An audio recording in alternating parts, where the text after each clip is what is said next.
Thank you This for is one coming of the so far and best making such a sales sacrifice, and video I promise you you would that ever this will watch. be a good time This together. video I changed the will way I I'll make this approach worth your sales as while. a salesperson.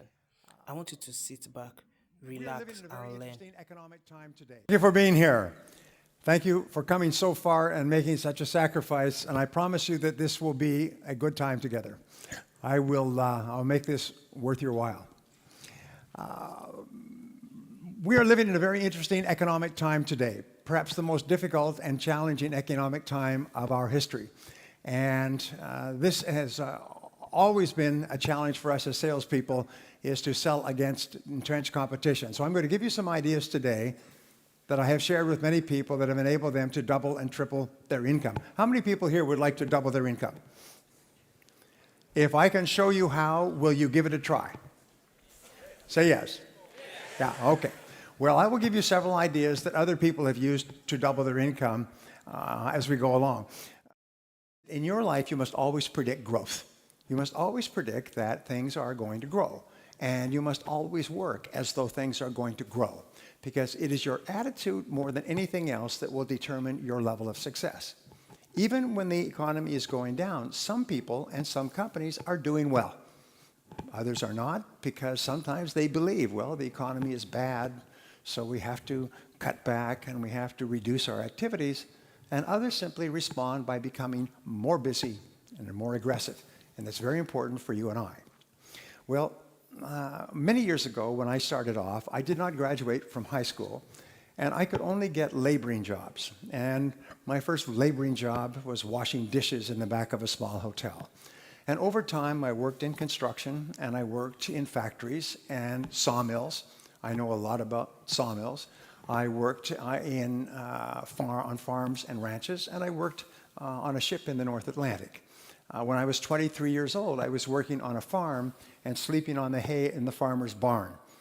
At the end of the harvest, I was uneducated, I was unskilled, and I was once more unemployed. And when I could no longer find a laboring job, like you, I got into sales. Sales is the ultimate default job in our society. Nobody goes forward into sales, as we fall back into sales when nothing else is working. It's like driving a car and backing up and hitting something. Whoomp! You get out to see what it is, and it's a sales job. And so we say, well, I will give that a try and see what happens. And sometimes your friends say, when are you going to get a real job? Because some people don't believe that sales is a real job. However, the 80-20 rule applies. 20% of people who get into sales realize that this is a great opportunity, that if you sell really well, you can earn more than a doctor or a lawyer or even a politician. You can make a wonderful living in selling, and you can fulfill all of your dreams. In the Western world, 5% of millionaires are salespeople who have sold all their lives for another company, but they sold a lot, and they earned a lot, and they invested the money carefully. So it's possible for you to achieve all your dreams in this field if you become good in selling. So I got into sales, and the only job I could get was knocking on doors, cold calling from door to door. And I had no training and no experience. The only thing I could think of was to work hard. At least it wasn't like working on a farm or working on a ship. It was clean work. So I was told that selling is not really a selling job. It's really a rejection job. And the more rejections you get, the more sales you'll make. This was the totality of my sales training. So I used to get up earlier and earlier each day so I could knock on more doors so I could be rejected more often. And I began starting at 6, 7, or 8 o'clock in the morning when people came to work, and I would knock on doors all day. And in the evenings, I would go out and knock on doors of homes and apartments. I would sometimes work 12 to 14 hours a day. I worked 30 days before I made my first sale. This is not a good way to live, I can tell you that. I was sleeping on the floor of a friend's apartment. I had one change of clothes. I would have to wash out my shirt in the sink at night. I had one tie which came off and clicked back on, and one pair of shoes which were too big for me. So when I walked, it was like walking with swim fins. Ka-flop, ka-flop, ka-flop, ka-flop. And I had to lean forward so my shoes didn't fall off. If I ran, my shoes would fall off. So this was my start. And after about 6 months of knocking on doors and earning just enough to stay alive, I noticed that there was one man in my company who was earning 10 times as much as anyone else. And he wasn't even working very hard. He would start work at 9 or 9:30. He would go out, or a client would come into the office, or he would go out and visit a client. He would have lunch with another prospective customer. He would make sales in the afternoon, and he would quit at 4:30 or 5. And he went to beautiful restaurants, and he had nice vacations. He had a beautiful apartment, and he had a pocket full of money, and he had no financial problems, and he was selling the same product that I was selling out of the same office at the same price to the same people under the same conditions. So I did something, about 6 months later, I did something that changed my life. I still recall, this changed my life. In your lifetime, by the way, you have experiences, and it's usually an idea or a concept. Something happens, and your life goes in a different direction. And this was the transforming moment for me. I took a deep breath, and I asked him, what are you doing differently from me? Why are you making so many sales? And he said, well, show me your sales presentation, and I'll critique it for you. I said, my what? He said, your sales presentation. I said, you show me yours, and I'll show you mine. Because I didn't have a sales presentation. I was doing what I call the blah, blah sell. I would find a prospect and go blah, blah, blah, blah, blah, until they would start looking at their watch and looking away and say, thank you very much for coming in. Let me think about it. Call me back next year, maybe, or leave me some information. And I would go from place to place and get the same response. He said, no, no, no. He said, there's a process, a logical process of selling. And the process has 7 steps. And the first step is to prospect and to speak to the right people. The second is to build rapport and trust with those people. The third is to ask them questions and identify their needs accurately. The fourth step is to make a presentation and show them your product. The fifth step is to answer their objections. The sixth step is to close the sale. And the seventh step is to get resales and referrals. Now, he probably didn't tell me all that, but what he did give me was a very simple presentation, and instead of going out and talking, I went out and asked questions, and my sales went up. And I remember people treated me differently when I asked them questions as opposed to talking.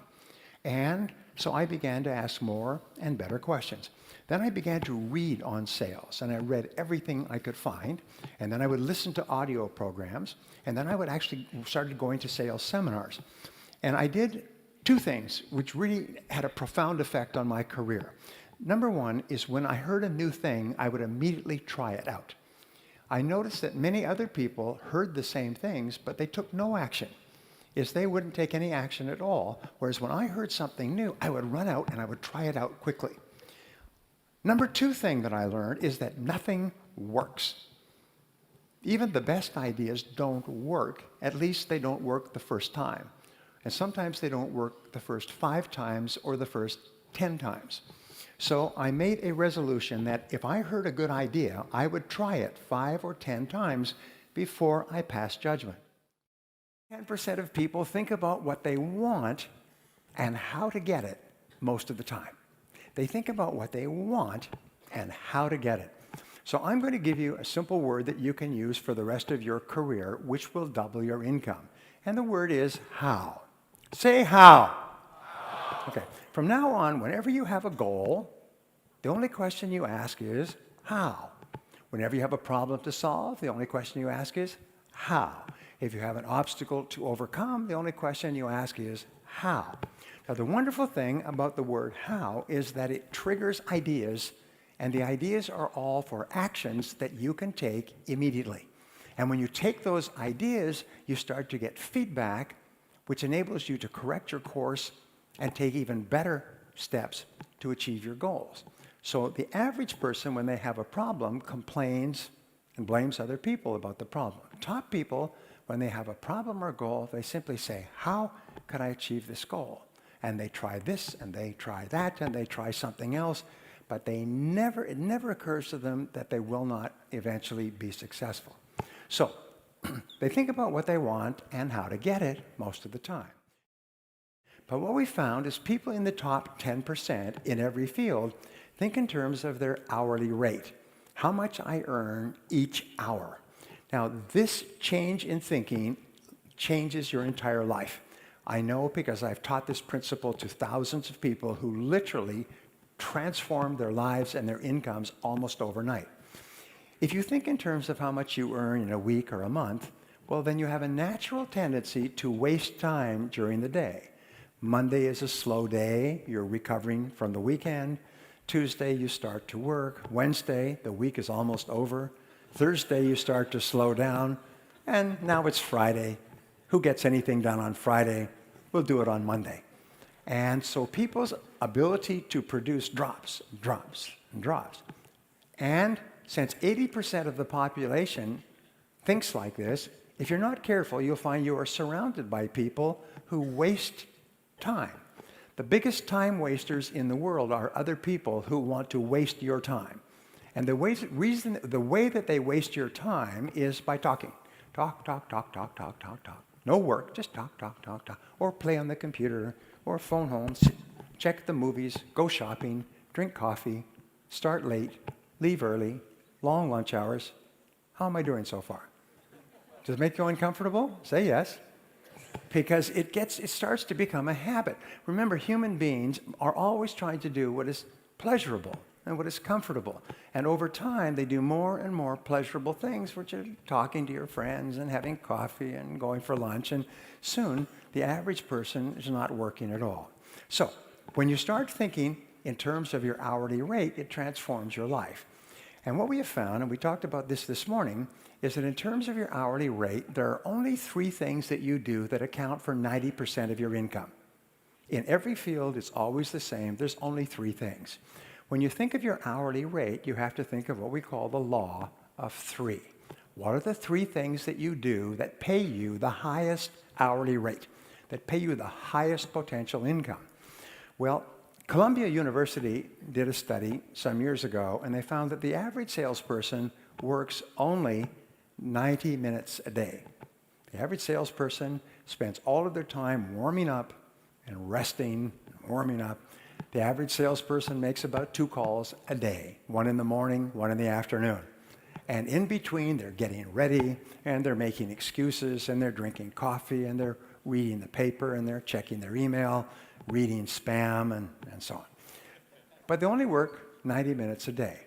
And they did that first study in 1928. They've upgraded the study year after year.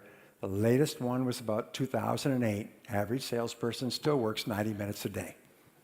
And so all sales incomes are diluted down to 90 minutes a day.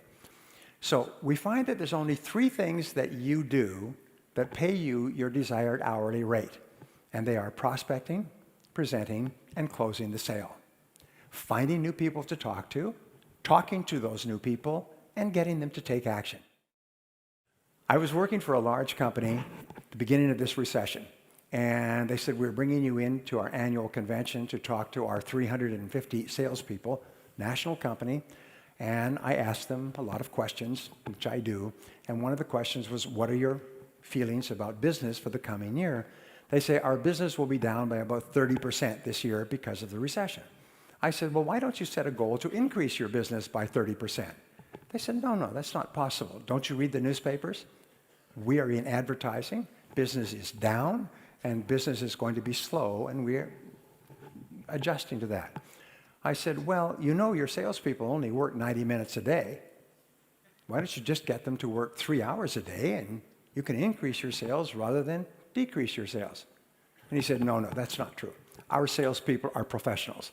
They have an average of 11 years of experience. These people have been in the business for a long time. He said, they couldn't possibly be working 90 minutes a day. They work all day long. I said, no, they only work 90 minutes a day. So this is not a good way to start a business relationship. So he said, I've never heard that number. I said, well, unfortunately, it's true. I said, I have a suggestion for you. at this seminar, why don't we hand out stopwatches to all the salespeople, and I'll explain this principle, and then we'll track their workday. So at the seminar, I introduced them to a stopwatch. It costs maybe 5 or 10 euros, and I got them to agree that for the next month, every salesperson, when they went in to see a prospect, they would click on the stopwatch, and when they went out, they'd click it off, and they'd just keep clicking it, and it would keep adding up.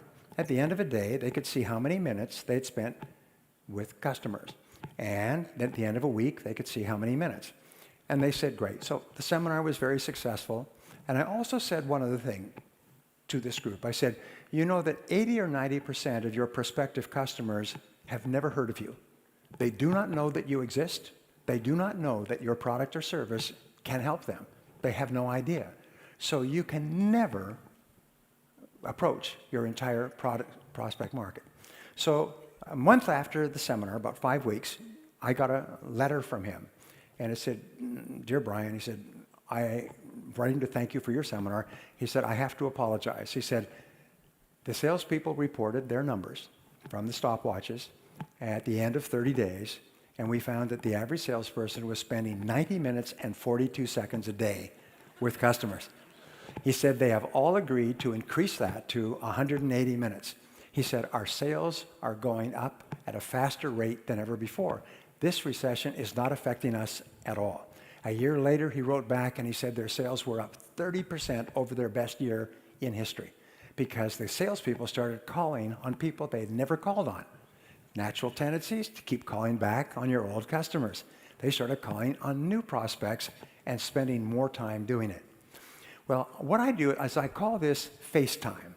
I call it the critical measure of your success, is how much time do you spend face-to-face with customers?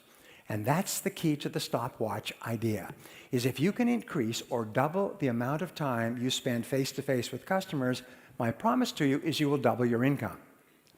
You see, you cannot control where the sale is going to come from. You cannot control the sales result, but you can control one thing. You can control your sales activities.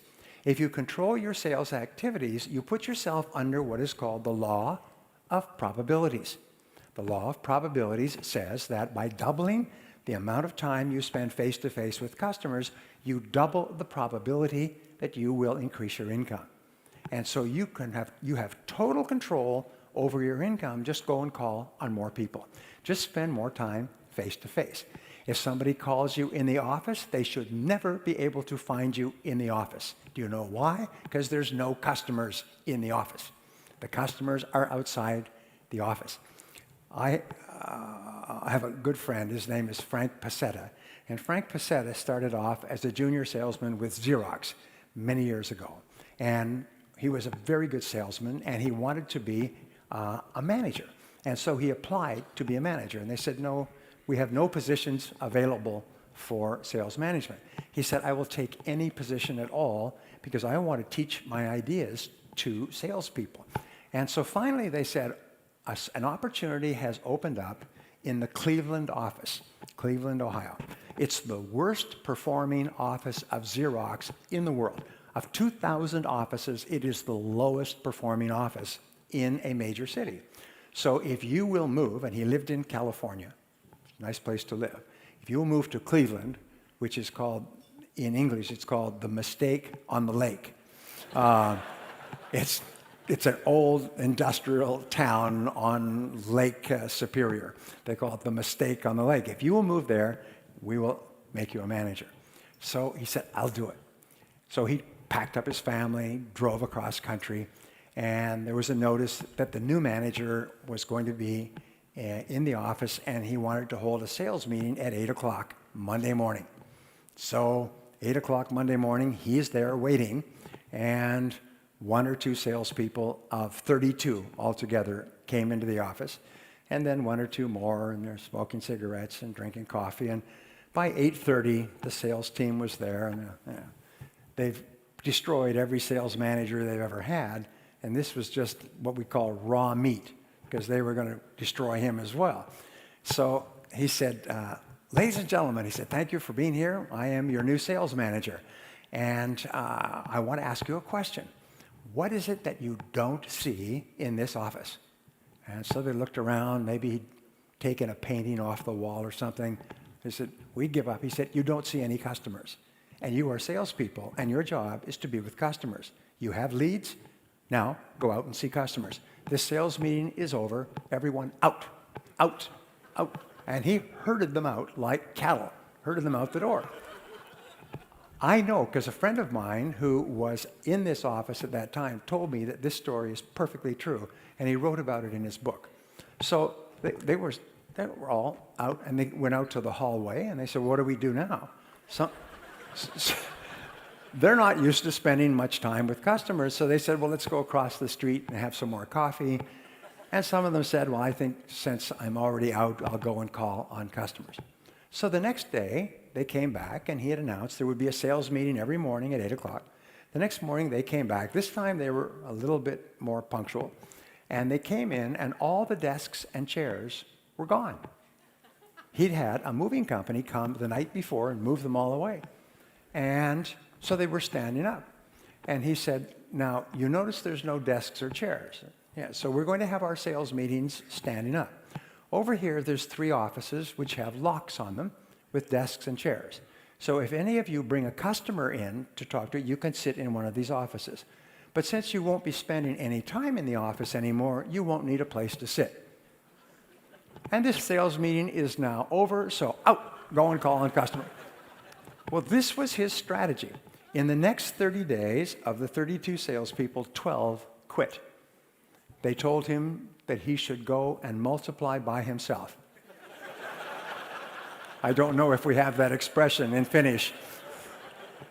Some of you didn't get that, but some of you did. All right. And the others, though, started to make more sales. And since they're highly commissioned, they started to make more and more sales, and they started to get really motivated by making sales. And then he began to have a sales training lesson every morning, and talk to people and work with people and go out with people and come back in with people, and the sales went up. Within a year, within 1 year, it was in the top 500 offices in Xerox. Within 2 years, it was the #1 office in Xerox. The salespeople in that office were earning more per person than any other office in Xerox worldwide. People who worked with him, who I have met, still talk about those being the great days. And the only strategy was forcing salespeople to go out and spend more time face-to-face with customers. And you can do that yourself. You can be your own sales manager and use the one infallible, totally controllable strategy in the world: spend more face time. Human beings are very much, they have what is called a cybernetic guidance mechanism, like a guided missile. A guided missile is fired at the target, and even if the target moves, the missile takes feedback and adjusts its course and hits the target. You have a cybernetic mechanism where you are learning. You are a learning machine. The more activities you engage in, the faster you learn. And pretty soon you become so smart that you can hit the target almost every time. I've worked with people, great stories, who were making 1 sale out of 10. That means that they were getting rejected 9 out of 10 times, but they kept on, kept on. When they learned proper sales techniques, they started to make 2 sales out of 10, 3 sales out of 10, 4 sales, 5. One gentleman in my course came back the following year. He was making 9 sales out of every 10 calls. His income went up several hundred%. He went from living in a small house to living in a large house. He'd been in sales for about 12 years before he learned how to sell professionally, and his sales exploded, because you can't get worse at selling by doing it. You can increase the percentages, but the way you do it is you collect more no's. So your job now is to see how many no's you can collect each day. Just be polite, be friendly, be charming, as you already are, I'm sure, and just collect no's all the time. The more no's you get, the more successful you'll be. I taught this to a company recently, and they were using telemarketers. And they would start at about 8:30 in the morning, telemarketing, but the telemarketers would get burned out. Most telemarketing shifts are only 3 or 4 hours, because telemarketers get burned out psychologically from all the rejection they get. So they put in a little contest. They had a gift certificate for lunch, and whoever got 10 no's first in the morning, after they started, would get a free lunch paid for by the company. But nobody could start until 8:30. So they'd wait. At 8:30, they'd go ding. Everybody would start dying. And they would start dying and get as many no's as they can. And finally, one person would get 10 no's. Usually took 20 or 30 minutes, and he'd ring a bell, ding, contest over. He would win this prize. And then somebody else would come back and say, well, I would have won, but somebody wanted to buy. And it took up all my time. And after that, they would laugh all day long. And they would start to work whole 8-hour shifts. All their incomes tripled, quadrupled, because the no motivated them. When they heard the word no, they would laugh. And it's one of the most important studies that I've seen. I want to pass this on to you because it's a guarantee to double your income or more. What they found is they studied people who, over the course of their careers, had moved up to the top and become the presidents of major businesses, the biggest businesses in the world. And they asked, why are these people so successful when they started off with many thousands of people? About 1.5% of the population graduates from university and starts in the workforce each year. So at the beginning of each year, they line up like a marathon. And everybody's starting work for the first time, and then the race is on. And then over the years, some people get way ahead in the financial race. The majority stay in the middle, and a lot of people fall behind. So they went back and they studied the life career of these people to find out how these people got to the top. By the way, one of the most important things we do in life is study successful people and find out how they got there so we can follow their tracks. Well, here's what they found in 25 years of research at the University of Florida, and they boiled it down to a single concept called deliberate practice, which means not accidental or occasional, but deliberate, focused practice of a skill. They found that these people had this one quality, just one, is what they would do is at each stage of their career, they would ask, what one skill will help me the most to move ahead now at this stage of my career? If they were working for a large company, they would go to their boss, or they would ask their coworkers, or they would just think themselves. They would look at the top people and say, what are the top people really good at? And then they would pick one skill like a sniper. They'd pick one skill, not a lot of skills, just one, the one that would help them the most. And they would write it down as a goal, and they would make a plan, and then they would work on developing that skill. And they would work every day on that skill until they had mastered the skill. How would they know when they had mastered the skill? People would start to say, you're very good at that. You are very good at negotiating. You are very good at getting appointments. You are very good at closing sales. People would start to compliment them on how good they were. And at that point, they said, okay, now I own this skill. Now, which one skill will help me the most? So I'm going to give you just a quick exercise. This exercise is life-changing if you take it. Ask yourself this question. If you could wave a magic wand, it's my magic wand, and overnight you could become absolutely excellent at any one skill in your business or your life, what one skill would help you the most to double your income? If you could become absolutely excellent overnight, what one skill would help you the most to double your income? Please write it down. What's the one skill? Write it down. So position yourself in your mind as a helper. You're there to help them, not to sell anything. That takes the pressure off of you, and it takes the pressure off of them. You're almost like a doctor of selling. Now, if you go to a doctor in Finland or anywhere in the world, doctors always follow a 3-part process. If a doctor does not do this, it means that the doctor is not a good doctor. The first part of the process is what? When you go to a doctor, what's the first thing they do? They do an examination. You can imagine going to a doctor and you say, hello, doctor, I've got stomach pains. And the doctor says, okay, let's do some surgery. Or, okay, here's a prescription. Take these pills. You say, well, you can't do that. You have to examine me first. You have to find out what my need or my problem is before you make a recommendation. What is the second thing that a doctor does? Second step in the process. It's a diagnosis. And the diagnosis is where you take what the patient has told you and the results of the test and you say, this is our problem. I remember I had a medical problem a few months ago, and I went to 2 or 3 specialists, and I went finally to another specialist, and finally to another specialist, and they sent me for a test, and the test told me exactly what the problem was. It took about 2 months.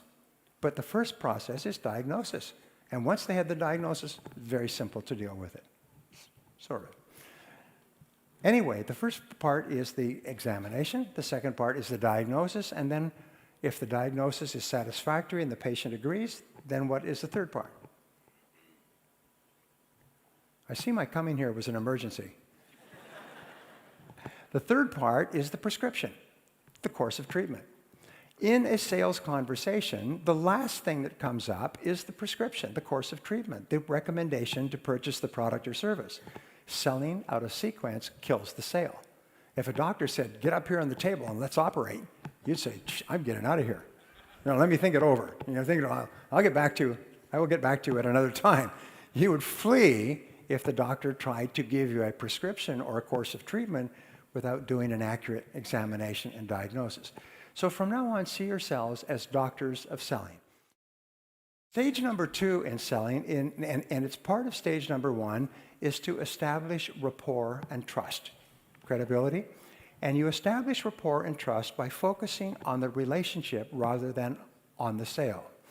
The very best salespeople are the ones who form the very best relationships with their customers. They make it clear to their customers that they like them and they care about them, and they ask them questions.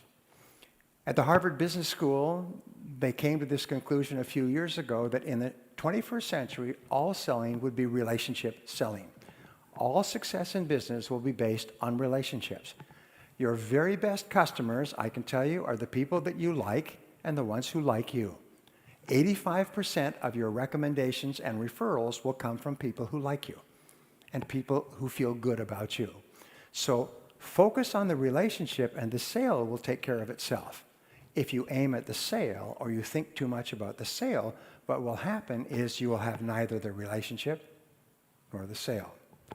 So how do you build a high-quality relationship with other people? Well, here's the rule. The rule is that listening builds trust.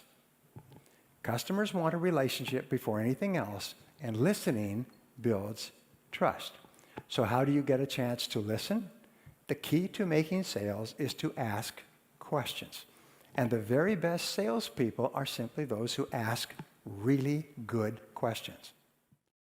Now, the second part of listening is to pause before replying. Is when the person stops talking, pause. Allow silence in the room.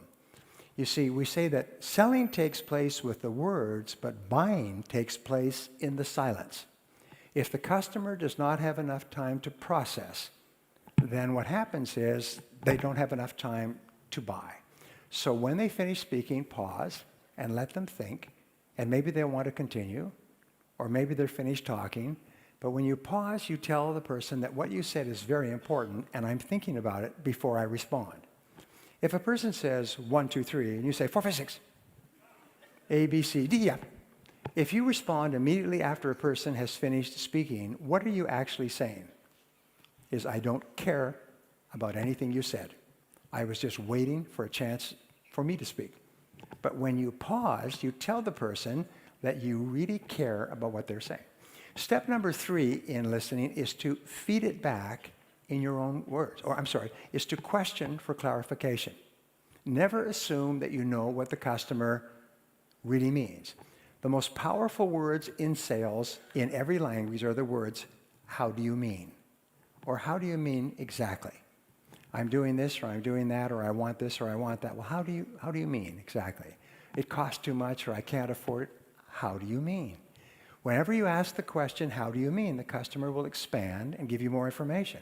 And then you can say, well, how do you mean exactly? Every time you ask the question, the customer will tell you more information. They'll express themselves. They'll give you more information that you need to make a sale. And each time you ask a question, you get a chance to listen, and listening builds trust.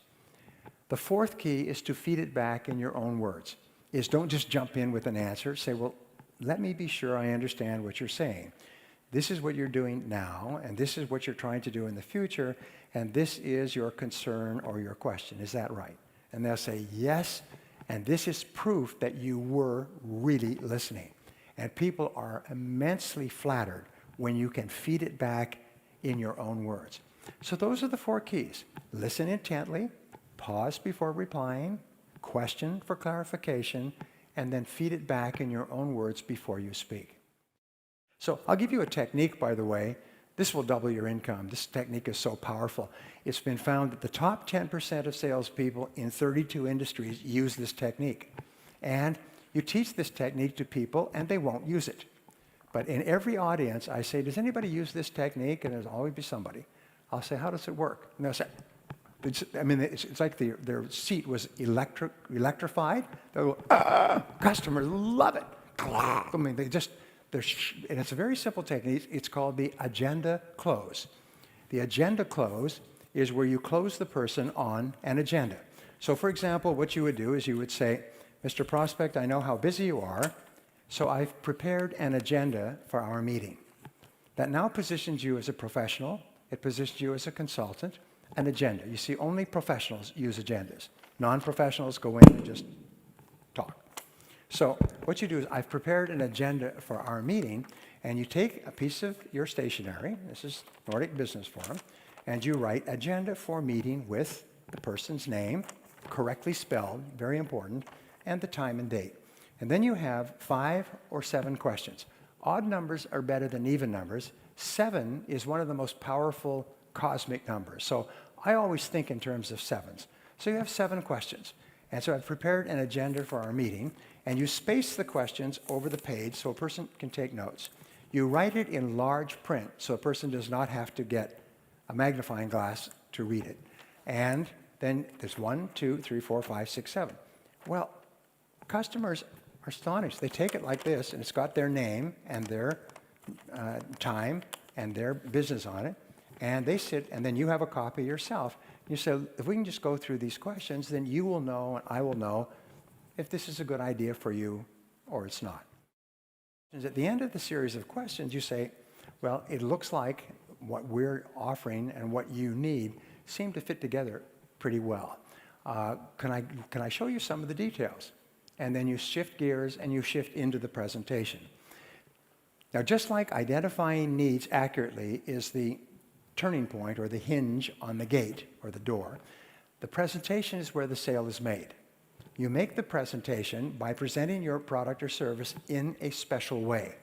And this is worth $1 million to you over the course of your career. This one piece of advice is people don't care what your product is. They don't care about you. They don't care about your company. They don't care about the background of your company, and they don't even care what the product is. People don't care.